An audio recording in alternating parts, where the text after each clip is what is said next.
In this video, I will show you how to download and install YouTube Kids on your Roku TV.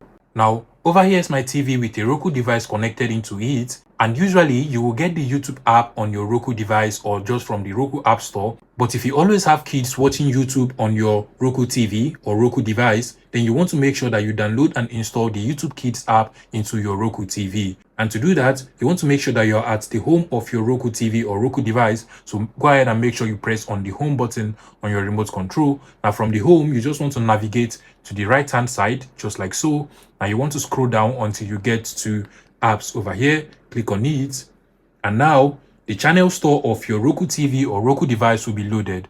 Now what you just want to do is to go ahead and use the search bar if your Roku TV or Roku device actually have a search bar. But if it doesn't, then you just want to scroll down until you get to more apps over here.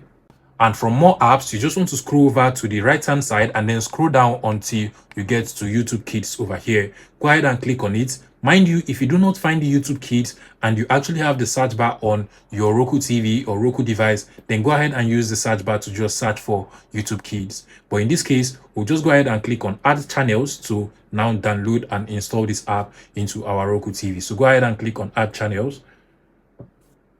Now, once it is installed, you can go ahead and click on the OK button and then click on Go to Channels to automatically open up the app directly from here. And finally, we have the YouTube Kids app running smoothly on our Roku TV. Now, what you want to do is to go ahead and click on the free trial, just like so. Now, go ahead and choose the age range of the kids that you want to watch the YouTube Kids app, and then just select any of the age range over here. And basically, the YouTube Kids app is now running smoothly on our Roku TV. If you find this video useful, please make sure you smash the like button and subscribe to this YouTube channel for more interesting tech tips like this one.